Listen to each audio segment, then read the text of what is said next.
같이 기도하고 말씀 생각하십시다. 하나님 아버지, 이 주일 오후 시간 저희들이 또 예배드리며 찬송하며 기도하며 하나님의 말씀, 성경 말씀, 모세 오경의 말씀, 구약 성경에서 가장 중요한 5권의 처음 책 중에 하나인 레위기의 말씀을 읽어 나가는 중 이제 마지막 장에 도달하였사오니 감사합니다.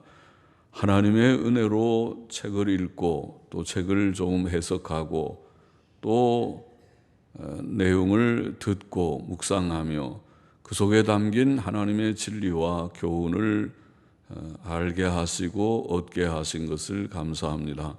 하나님이 주신 신구약 66권의 말씀, 또 모세 오경의 모든 말씀, 각 책의 모든 말씀, 또 레위기에 담긴 하나님의 진리들이 많이 있었고 또 지금도 마지막 장에 우리들이 말씀을 좀 읽고 묵상하고자 하오니 아버지여, 저희는 참 무지하고 하나님의 말씀에 대한 흥미가 적고 하나님의 말씀을 사모함이 적고 깨달음이 적고 그 말씀을 좋아하고 즐거워함이 부족하고 하나님의 말씀을 꿀보다 더 달고 꿀송이보다 더 달고 금은 보화보다 더 가치 있게 여긴 앞서간 믿음의 사람들에 비해 보면 우리는 너무 부족한 자들이오니 지식이 부족하고 주님을 사랑함이 부족한 자들이오니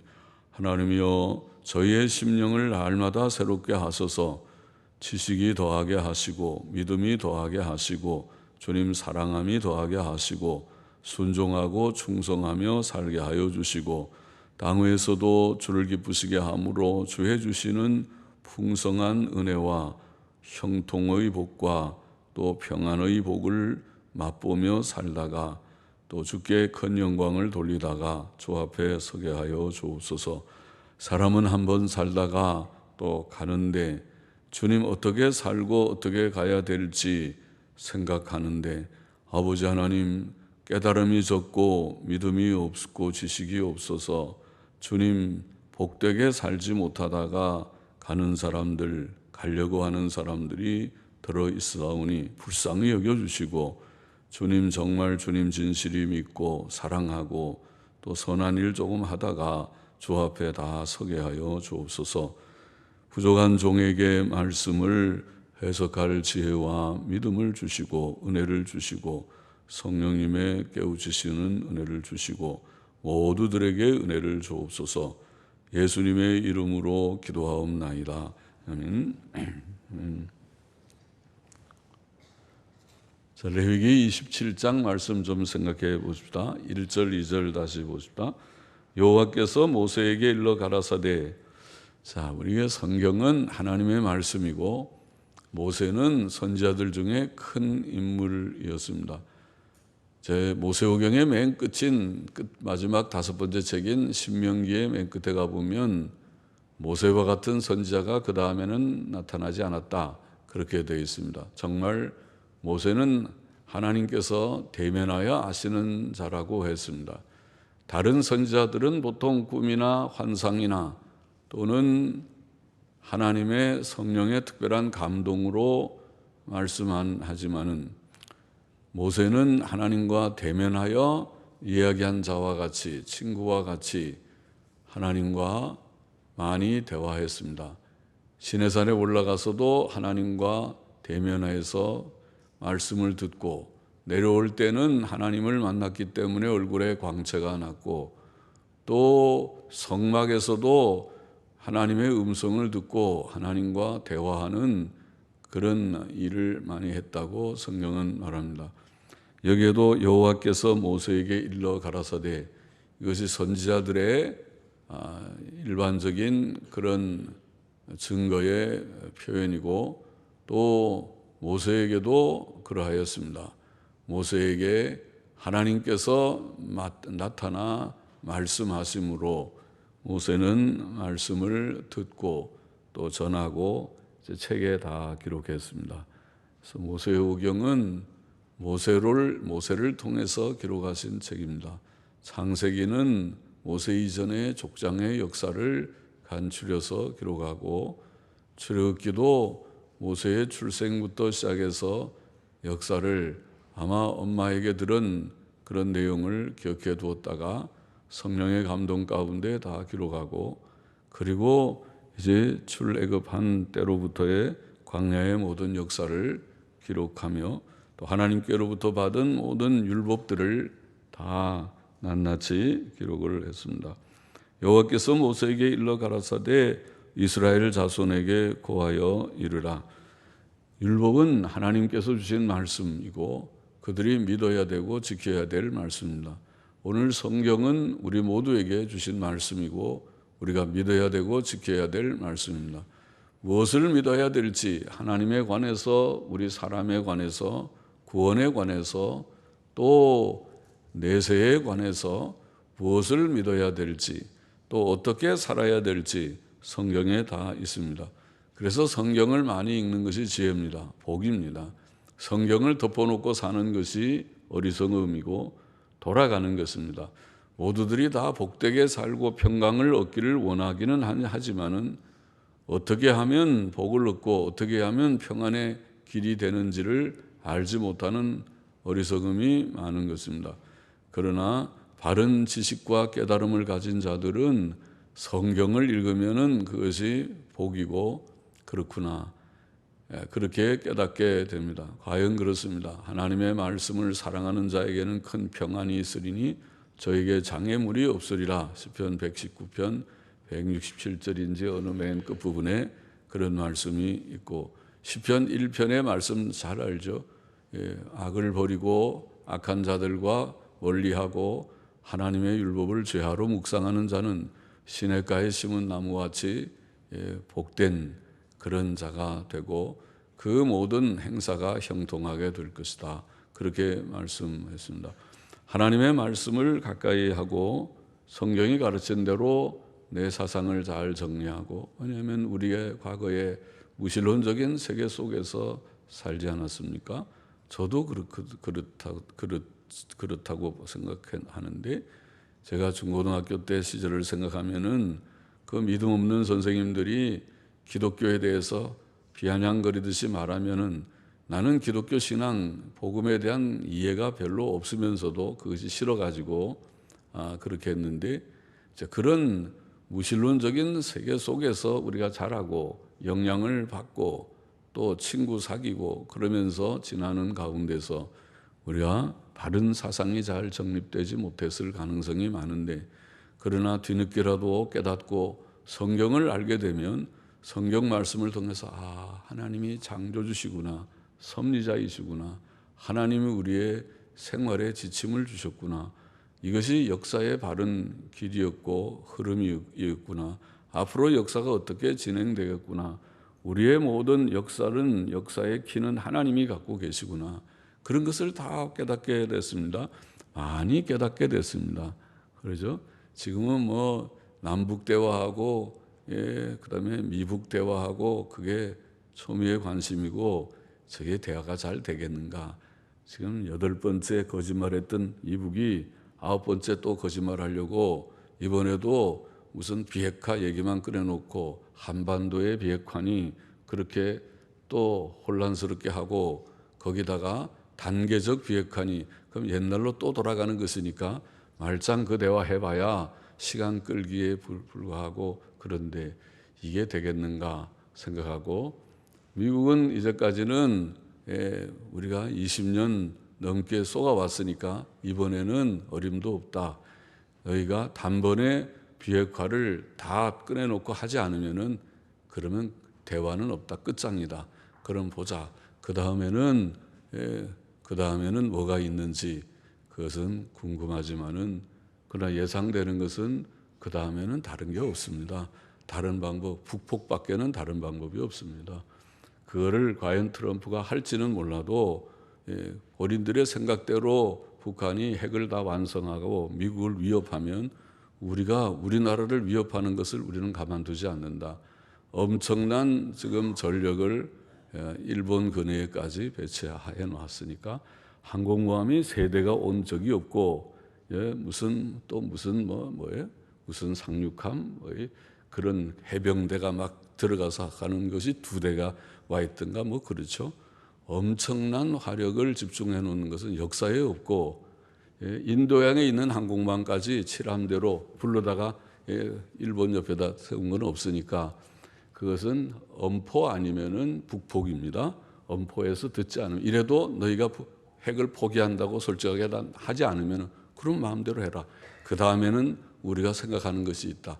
이제까지 그것이 말장난이 아니고 진짜 그것을 실현한다면 그 다음 수순은 우리가 예측할 수 없는 한반도의 북폭이라고 하는 그런 엄청난 삽시간에 북한을 쓸어버리겠다고 지금 벼르고 있으니까, 그런 사건이 벌어지면 그러면은 북한에서 자기네들 지금 같으면 남북이 화해하는 제스처를 쓰고 있으니까 이런 상황에서 남쪽에 자기네가 치기를 좀 쑥스럽긴 하지만은 자기네가 미국은 칠 힘이 없으니까 북한에서 그죠? 핵미사일 하나쯤 서울에 떨어뜨리면 몇십만 명이 죽는 참사가 단번에 일어날 수도 있는 끔찍한 일이 있을 수 있으니까, 한가롭게 지금 무슨 노래 부르고 서로 사이좋게 한다고 그렇게 하고 있을 때가 아니라 앞에 어두운 그림자가 그려져 있어서 어떤 일이 벌어질지 아무도 예측할 수 없습니다고 생각하는 게 아마 정답일 거고, 지금은 기도할 때입니다 하는 것인데, 여하튼 모든 역사를 주장하는 것은 육자회담도 아니고 양자회담도 아니고 하나님의 손안에 있어서 하나님께서 모든 것을 주장하신다는 것을 우리가 성경을 통해서 배워서 알고 있고, 그리고 기도하는 것입니다. 하나님의 말씀이 우리에게 지침이 됐습니다. 이스라엘 자손에게 구하여 이르라. 사람을 여호와께 드리기로 소원하였으면, 여기 27장은 하나님께 드리는 것, 하나님께 바치는 것에 대해서 말씀했습니다. 레위기 끝에 그렇게 말씀했습니다. 사람을 여호와께 드리기로 소원하였으면 너는 그 값을 정할지니라. 사람을 하나님께 드리기로 소원을 했다고 말합니다. 하나님께 드린다는 것도 심각한 말이지만은 소원까지 했으니까 그 소원을 이행해야 될 터인데, 사람을 드린다는 것은 사람을 이방신을 섬기는 자들처럼 제물로 불태워 드릴 수는 없습니다. 사람을 제물로 삼는 것은 하나님의 법에 없습니다. 사람을 드린다는 것은 헌신하는 것을 말할 것입니다. 하나님을 위하여 그 생을 드리는 것을 말할 것입니다. 하나님 앞에 어떻게 자신을 드리는 것을 말할 것입니다. 그런데 사람을 드리려고 할 때에 그 드리는 것을 값으로 표현한다고 되어 있습니다. 너는 그 값을 정할지니, 여기에 사람을 드린다고 하는 드리기로 서원한다는 이 말도, 네데르라는 말은 서원이라는 말이지만 서원을 한다 그렇게 하질 않고, 야플리 팔라라고 하는 단어가 뭐냐면은 기적이라는 단어입니다. 펠레라는 말이 히브리 말로 기적이라는 말인데, 팔라라는 말은 놀랍다는 그런 동사입니다. 야플레 네데르라는 말은 서원을 놀랍게 한다는 그런 말은 무슨 말이냐면, 사전에 보면 어려운 서원을 한다는 것입니다. 놀라운 서원을, 우리가 상상하기 어려운 그런 어떤 특별한 서원을 한다는 그런 뜻이라고 합니다. 그래서 영어 성경들은 특별한 서원, 또 어려운 서원 그렇게들 번역을 했습니다. 어려운 서원을 한다. 그러니까 자신을 특별하게 그냥 하나님께 드립니다가 아니라, 주님 나의 온 생애를 온전하게 주님께 드립니다. 이런 이제 서원을 하는 것이라고 봅니다. 그럴 때에 그 값을 여기에 흥미롭게도 그 값을 정했습니다. 3절 이하에 보면은 20세로 60세까지는 남자는 50세겔, 여자는 30세겔.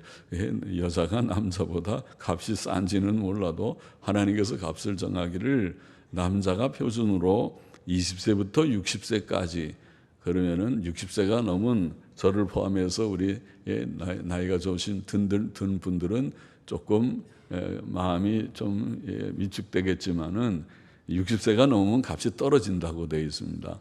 20세부터 60세까지는 50세겔, 여자는 30세겔, 그리고 5세부터 20세까지는 남자는 20세겔, 여자는 10세겔. 참 여자들이 좀 기분이 안 좋을 수는 있는데 하나님이 그렇게 하시니까 그런 줄 알아야겠습니다. 10세겔. 그리고 1개월로 5세까지는 남자는 5세겔, 여자는 3세겔.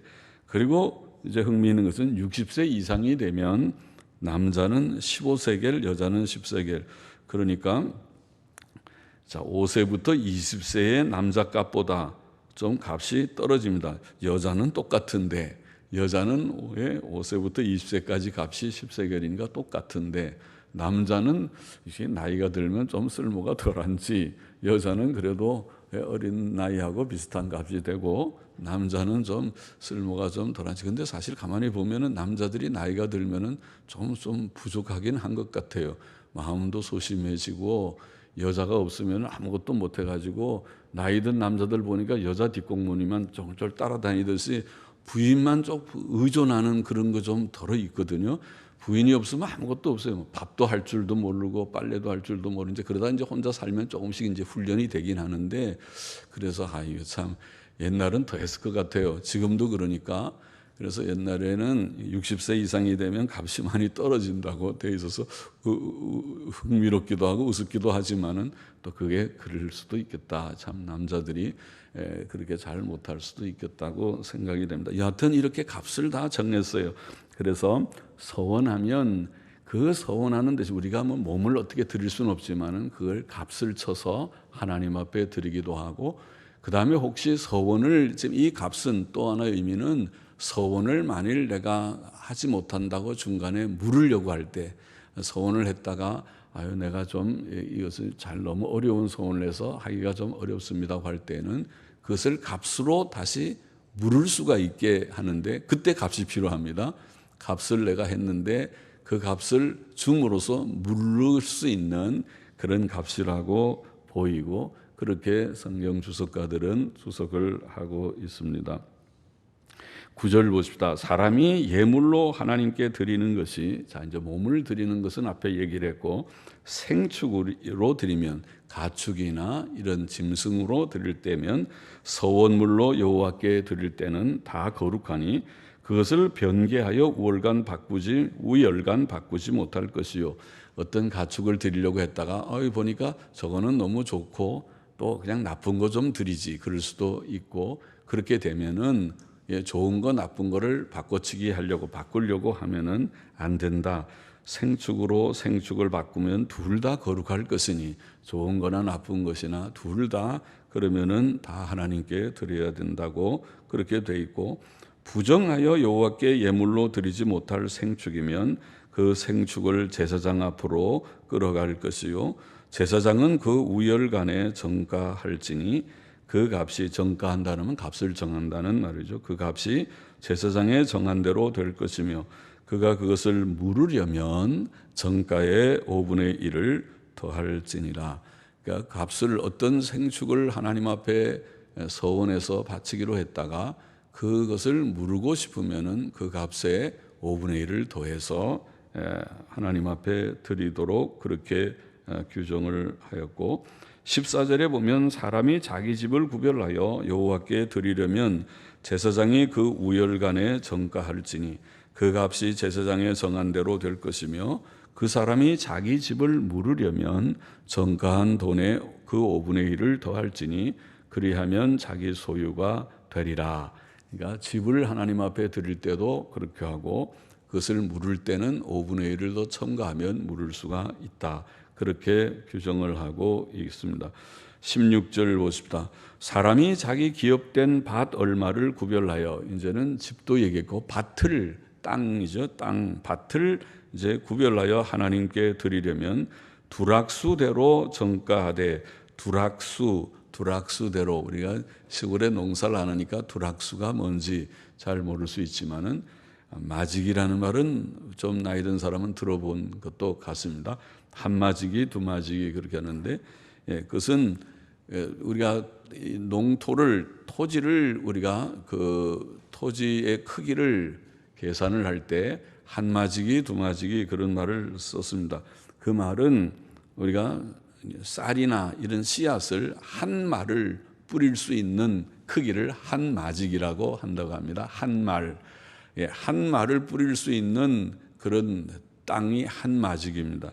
그래서 두락수대로 하는 말은 영어 성경에 보면은 뿌리는 씨의 양대로 이렇게 되어 있습니다. 우리랑 똑같죠. 마지기 개념이랑 똑같습니다. 한 말을 뿌려서 한마지기 땅 하듯이 두락수대로 하는 말은 씨를 뿌리는 양대로 그들이 이제 우리가 땅의 크기를 말하는 것입니다. 그래서 보리 한 호멜지기, 보리 한 호멜지기라는 말은 씨 한 보통 밀의 씨를 뿌리지 않습니까? 그러니까 밀을 한 호멜 뿌릴 수 있는 넓이의 땅이 한 호멜지기가 되겠습니다. 한 호멜지기, 씨 한 호멜을 뿌릴 수 있는 넓이의 땅. 이 호멜이라고 하는 단위는 에바라는 우리가 많이 쓰는 에바라는 단위의 10배입니다. 그래서 10에바가 한 호멜입니다. 1에바가 22리터 정도 되는데 그러면 호멜은 220리터 정도 되는 것이 되겠습니다. 그래서 220리터의 씨를 뿌리는 그런 땅 크기가 한 호멜지기입니다. 한 호멜지기의 밭값이 은 50세겔이라고 그렇게 되어 있습니다. 그러니까 밭의 그 값을 다 매겨놨어요. 그래서 밭을 내가 하나님 앞에 한 호멜지기 중에 얼마를 그 중에 4분의 1이든 전체든 내가 바치겠습니다. 어떤 데는 하나님 앞에 서원을 하죠. 하나님 앞에 어떤 소원이 있어서 서원을 합니다. 내가 이렇게 하면 내 어려운 모든 문제를 하나님이 해결해 주시면 내가 이런 것을 하나님 앞에 드리겠습니다. 혹은 제 자신을 드리겠습니다. 이런 서원을 할 때에 그것을 이제 하나님 앞에 드리는 일에 있어서 그 규정이라고 할 수 있어요. 밭을 드릴 때에 그것은 한 호멜지기의 값은 은 50세겔로 계산한다. 그렇게 돼 있고, 그가 그 밭을 희년부터 구별하여 드렸으면 그 값을 내가 정한 대로 할 것이요. 희년 제도를 우리가 앞에서 들었잖아요. 희년이라는 것은 50년이 되면 모든 것이 다 원상 회복이 되는 것입니다. 그래서 내가 내 소유의 땅을 갖고 있지만은 그것은 이제 사실은 하나님의 땅이기 때문에 내가 사용하는 권한을 가진 것이라고 그렇게 성경은 말하고 있고, 그리고 그것을 내가 좀 어려워서 만일 부득이 땅을 일부를 팔았다고 할 때에는 팔았어도 그 산 사람은 그 땅의 주인이 될 수 없고 50년 동안만 사용하고 다시 원주인에게 돌려주게 돼 있어요. 그러니까 가난한 사람이 참 좋죠. 하나님께서 놀라운 제도를 준비하신 것이죠. 요즘 우리가 공개념 그래서 땅값이 하도 올라가니까 정부에서 땅은 공공적인 의미가 있으니까 개인 소유를 제한하자. 그래서 자본주의를 변화시키려고 시도해서 그것을 우리가 다르게 각도에서 보면 그 사회주의 하자는 거냐, 공산주의 하자는 거냐, 그런 지금 비난을 받을 소지가 있고, 그렇지만은 또 땅값이 하도 오르니까 좀 땅값을 어떻게 하든지 통제하는 게 안 좋으냐, 그런 또 이유도 있고 서로 토론을 하고 있는 것이지만요. 하나님께서는 여기에 땅은 하나님의 것이니까 희년 제도를 넣었어요. 가난한 사람들에게는 굉장히 좋은 제도죠. 그러니까 지금 여기에 땅을 구별하여 하나님 앞에 드릴 때에 그 땅값을 말하면서 그것을 그 밭을 희년부터 구별하여 드렸으면 그 값을 내가 정한 대로 할 것이요, 그 밭을 희년 후에 구별하여 드렸으면 제사장이 다음 희년까지 남은 연수를 따라 그 값을 계산하고 정가해서 그 값에 상당하게 감할 것이며, 이렇게 말했습니다. 그러니까 땅 값이 지금 은 50세겔이지만은 50세겔이 완전히 희년 전에 드렸을 때는 50세겔 전체가 되지만은 그것이 중간쯤 되면은 그 값이 사실은 50세겔보다 줄어드는 것입니다. 그러니까 50년을 단위해서 1년에 50분의 1씩 사실은 줄어들 수 있는 그런 소지가 있죠. 그러면은 1세겔씩 줄어드는 셈이 되겠죠. 1년에. 이제 그렇게 땅값을 계산하도록 한 것이라고 보입니다. 그리고 그것을 만일 물으려면, 그 밭을 구별하여 드린 자가 그것을 물으려면 정가한 돈의 그 5분의 1을 더하도록 했습니다.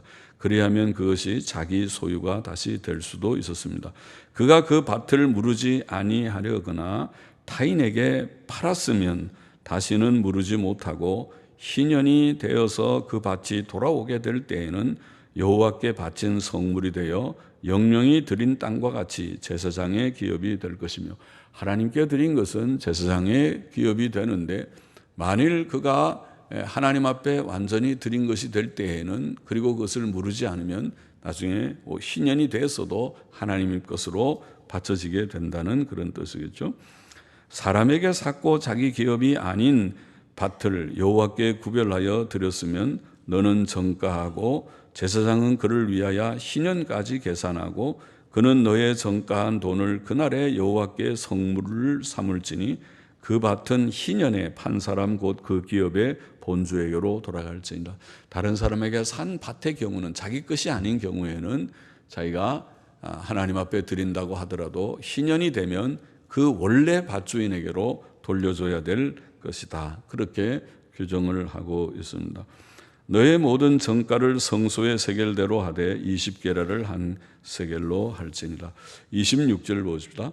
오직 생축의 첫 새끼는 여호와께 돌릴 첫 새끼라. 하나님 앞에 우리가 이렇게 드리는 것에 대해서 가축을 드리든지 집을 드리든지 땅을 드리든지 우리 자신을 드리든지 드리는 것을 말하고, 그러나 첫 새끼에 관해서는 그것은 원래 하나님의 것이기 때문에 하나님께 돌려야 된다. 돌릴 첫 새끼라.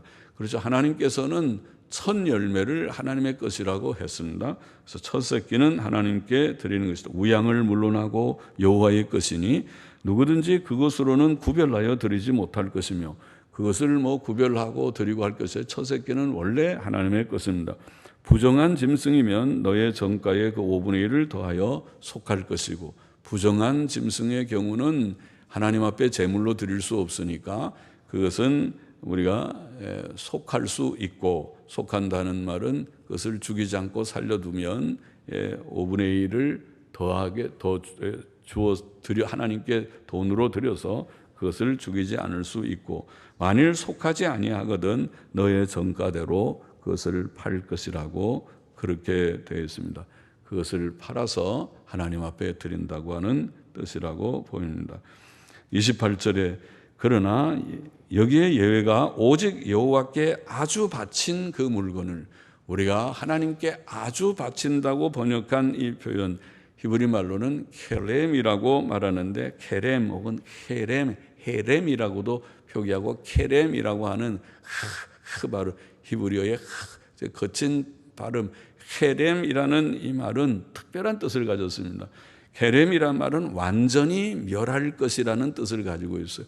그래서 하나님 앞에 예를 들면 전쟁을 할 때 상대방을 헤렘, 완전히 멸해야 된다고 하면 살려놓으면 안 되면, 살려놓으면 그 하나님의 저주가 우리에게 임하게 되고 완전히 멸해야 된다고 되어 있는 무서운 단어죠. 헤렘이라는 단어가. 그래서 아주 바친 물건이라고 번역했습니다. 그래서 아주 바친 그 물건은 사람이든지 생축이든지 기업의 밭이든지 팔지 못하고 속하지도 못하나니 바친 것은 다 여호와께 지극히 거룩함이며 아주 바친 그 사람은 다시 속하지 못하나니 반드시 죽일지니라. 그러니까 아주 바쳐진 것은 하나님께로 다 들려지는 것이고, 사람도 짐승 같은 건 다 죽여야 되고, 사람 같은 것도 아주 바친 것은 반드시 죽여야 된다. 그렇게 되어 있습니다. 그리고 마지막에 30절로 34절에 땅의 10분의 1, 곧 밭의 곡식이나 나무의 과실이나 그 10분의 1은 여호와의 것이니 여호와께 성물이라. 밭의 소산의 10분의 1, 11조 제도가 나옵니다. 모세의 오경에서 11조를 성문화한 하나님께서 모세의 율법 안에서 11조를 규정한 것은 바로 레위기의 이 맨 마지막 하나님이 많은 규정들을 도덕법과 또 의식법과 많은 재판법과 많은 규정들을 하고 11조에 대해서 규정한 것은 레위기라는 책의 맨 마지막에 있는 몇 절, 30절로 34절에 규정이 나와 있다는 것을 그래도 상식적으로는 기억해 두면 좋겠죠. 창세기에는 규정은 아니지만은 멜기세덱에게 아브라함이 11조를 드렸다고 하는 내용이 있고 또 야곱이 하나님 앞에 11조를 서원했다는 내용은 있지만은 하나님이 명령한 규정은 아니고 본인들이 자원해서 드린 것이었고 하나님께서 11조를 명문화해서 성문화해서 율법에 규정하신 것은 레위기 여기에 27장 끝에 나오는 이 말씀에 규정이 되어 있습니다. 그래서 땅의 소산의 10분의 1을 하나님의 것이다. 하나님의 소유물이라. 10분의 1을 하나님의 것이라고 했어요. 아니 10분의 1만 아니라 10분의 10 전체가 하나님의 것이지만 모든 만물이 하나님의 것이지만 하나님께서 그 가운데 10분의 1은 내 것이다. 하나님이 뭐 하시려고요? 하나님이 돈이 필요하신가요? 하나님이 배가 고프신가요? 그런 것이 아니라 이스라엘 제도, 이스라엘 사회에 명령하신 것은 이스라엘 백성들 너희의 모든 소산물의 10분의 1은 레위 사람들에게 반드시 주라 그랬어요. 레위 사람들은 너희는 세상의 일 하지 말고 나가서 농사 짓고 목축하고 하지 말고 너희는 성막 봉사 일만 하라. 찬양되는 찬양만 하고 문지기는 문을 지키고 그리고 또 제사 수종 드는 자들은 제사장들 옆에서 수종 들고 레위 지파 중에서 아론의 자손인 제사장의 가족들은 제사의 직무를 다하고 이스라엘 백성을 위해 하나님께 중보기도를 올리고 축복을 이스라엘 백성을 축복하고 또 이스라엘 백성을 위해서 늘 아침 저녁으로 제사, 절기 때마다 제사, 주일마다 월상마다 주에 1년에 6번의 절기 때마다 10대 절기의 모든 제사의 일들을 행하라. 그러니까 그들이 나가서 농사 짓고 목축할 시간이 없습니다. 하나님의 명령대로 매일 찬송 연습해야 되고 또 제사해야 되고 문지기기 자는 문 지켜야 되고 청소하고 그 일만 열심히 하고 있으니까 그 대신 이스라엘 백성들의 소득을 10분의 1을 하나님의 것이다 바쳐라 그랬습니다. 그리고 레위인들의 10분의 1을 구별해서 제사장에게 바쳐서 11조 그들의 생활비를 쓰게 하라. 그것이 이제 민수기 28장인가에 나와 있는 규정입니다. 여기에 10분의 1은 하나님의 것이다. 하나님께 바치라는 규정을 했습니다. 사람이 그 10분의 1을 속하려면 그것에 5분의 1을 더할 것이요. 11조를 만일 내가 요 10분의 1 요만큼 10분의 1인데 요거를 내가 사용하고 싶으면 거기에 그 값에 5분의 1을 더해서 하나님 앞에 대치할 수는 있어도 10분의 1을 하나님의 것으로 구별하라. 물건을 구별하는 거죠. 소득에. 그리고 소나 양도 10분의 1을 구별하라. 소나 양이 새끼를 낳겠죠. 새끼를 낳아서 양이 늘어나면 그 새끼들을 10분의 1을 이렇게 봐서 골라서 좋은 거 나쁜 거 구별해서 나쁜 거 드릴까 좋은 거는 내가 씨루할까 남겨놓을까 그러지 말고 전부 소나 양은 여기에 보면은 재미있게 표현했죠. 막대기 아래로 통과하는 열째마다 막대기로 제 짐승들을 다 통과시키면서 하나 둘 셋 넷 아주 기계적으로 세서 10번째 너는 나와 10분의 1 너는 하나님 거 또 하나 둘 셋 넷 너는 10번째 20 너는 10번째 10분의 1 하나님 거 10제마다 10번째마다 빼서 하나님 앞에 드리라. 그러니까 그것이 좋은 게 될 수도 있고 나쁜 게 될 수도 있고 알 수가 없어요. 무조건 기계적으로 10번째마다 하나씩 빼서 너는 11조 너는 11조 만일 우열을 교개하거나 바꾸거나 하면 둘 다 거룩하리니 속하지 못하리라. 이상은 여호와께서 시내산에서 이스라엘 자손을 위하여 모세에게 명하신 계명이니라. 교훈 첫째, 오늘 여기 27장의 교훈은 가장 기본적인 교훈은 우리의 모든 것이 하나님의 것이라는 것을 대전제로 하고 있습니다. 하나님께서 모든 것을 다 주인 소유자이시고 소유하시기 때문에 우리가 하나님 앞에 그 사실을 인정하고 또 즐거이 무엇을 드리는 것입니다. 하나님께서 주인이시고 하나님께서 우리에게 쓰라고 맡겨주신 우리는 청지기와 같다가 우리가 그 가운데 일부를 하나님 앞에 돌려드리는 개념입니다. 모든 것이 하나님의 소유이다. 역대상 29장 11절, 시편 24편 1절의 말씀이죠. 모든 만물이 하나님의 것이다. 둘째로 우리는 우리 자신을 하나님 앞에 드리기를 힘써야 된다는 것을 보이고 있습니다. 그래서 하나님 앞에 자신을 드리는 것에 대해서 말씀하고 있습니다. 서원할 때 특별히 자신을 드리게 되었습니다. 신약 성도는 성경 가르치기를 예수님께서, 하나님의 아들 예수님께서 자신을 희생하여 우리를 구원하셨기 때문에 이제 우리는 우리 것이 아니고 핏값으로 산바된 자들이 되었으므로 하나님께 우리 자신을 드려야 된다, 헌신해야 된다. 그래서 로마서 12장 1절의 말씀이고 또 고린도전서 6장 20절의 말씀이죠. 핏값으로 산 것이 되었으니 그 은혜에 보답하는 양으로 우리의 몸을 하나님 앞에 드리라. 그걸 헌신입니다. 예, 헌신을 한다. 그렇게 신약성경은 우리에게 가르쳐 주고 있습니다. 우리는 하나님께 우리 자신을 드려야겠습니다. 또 우리 자신뿐 아니라 우리가 가진 모든 소유물을 셋째로 즐거이 하나님께 드려야 하겠습니다. 우리의 가축이나 집이나 밭이나 하나님께 즐거이 우리의 소유물을 드리는 것을 말합니다. 사도 바울은 고린도후서 8장 9장에서 헌금에 대해서 가르치면서 너희는 믿음과 말과 지식과 모든 간절함과 우리를 사랑하는 이 모든 일에 풍성한 것 같이 이 은혜는 헌금하는 것을 은혜라고 했어요. 그렇죠? 헌금은 돈 있다고 하지 않아요. 돈 있는 사람이 하지 않아요. 성경에 보면 과부가, 과부의 두 렙돈 얘기 있죠. 렙돈, 조그만 돈, 말하자면 오늘날로 하는 몇천 원, 몇백 원 되는, 그 당시에 그가 하루의 생활비에 불과하지만은 생활비 전부인 그 과부는 가난한 과부입니다. 그 과부의 두 렙돈을 부자들이 많이 넣은 것보다 크게 하나님께 헌금했다고 주님께서는 말씀하신 적이 있죠. 그렇죠? 헌금은 부자들이 반드시 하는 것이 아니고 마음이 하나님을 향하여 주님을 사랑하고 사모하고 믿음으로 살고자 하는 자들, 하나님을 사랑하는 자들, 주님의 은혜를 깨닫는 자들이 할 수 있다고 봅니다. 그래서 헌금을 하나님 앞에 우리가 우리 자신의 우리의 소유물을 즐거이 드리는 것을 풍성하게 이 은혜에도 풍성하게 할지니라. 또 고린도후서 9장 7절에는 각각 그 마음에 정한 대로 할 것이요 인색함으로나 억지로 하지 말지니. 옛날이나 지금이나 똑같겠죠. 헌금은 다 별로, 목사들도 저는 헌금 설교 별로 안 하죠.